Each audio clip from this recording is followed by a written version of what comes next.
Hi hello welcome to Magava collections. ఇక్కడ ఒక silk thread తీసుకున్నామండి, గ్రీన్ కలర్ది. ఒక గాజు తీసుకున్నాము, దాన్ని రౌండ్గా ర్యాప్ చేసుకుంటూ వెళ్ళామండి. ఇక్కడ చూపిస్తున్న పెద్ద కుందన్స్ ఉన్నాయి కదండి, అవి తీసుకొని 7,000 గమ్ తీసుకొని నీట్గా ఏదైతే కుందన్స్ ఉందో పెద్ద కుందన్స్ అది అతికించామండి.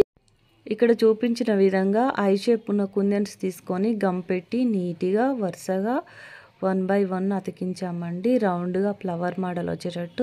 గ్రీన్ కలర్ కుందన్స్ తీసుకొని వరుసగా గాజు మధ్యలో ఏదైతే ఉందో గాజు మధ్యలో దానికి గమ్ పెట్టి నీట్గా అతికించుకుంటూ వెళ్ళామండి.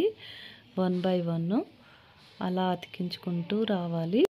నెక్స్ట్ ఇక్కడ చూపించిన విధంగా కాసుల పేరు ఉన్నది కదా అండి, దానికి లెఫ్ట్ రైట్ ఆ గ్రీన్ కలర్ మధ్యలో నుంచి అటు సైడ్కి లెఫ్ట్ రైట్ అతికించుకుంటూ వెళ్ళామండి.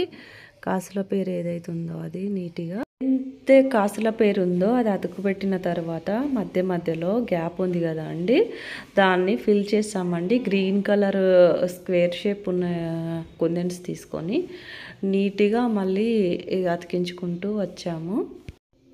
మూన్ షేప్ ఉన్న కుందన్స్ తీసుకొని ఐ షేప్ ఉన్న కుందన్స్ తీసుకొని పోర్ కట్ బ్యాండిల్ మీద వరుసగా నీట్గా అతికించుకుంటూ వచ్చామండి. ఫైనల్ లుక్ ఇదండి. లైక్ చేయండి, షేర్ చేయండి, కామెంట్ చేయండి. వీడియోలు చూస్తున్నారు కానీ సబ్స్క్రైబ్ చేసుకోవట్లేరండి, ప్లీజ్ సబ్స్క్రైబ్ చేసుకోండి.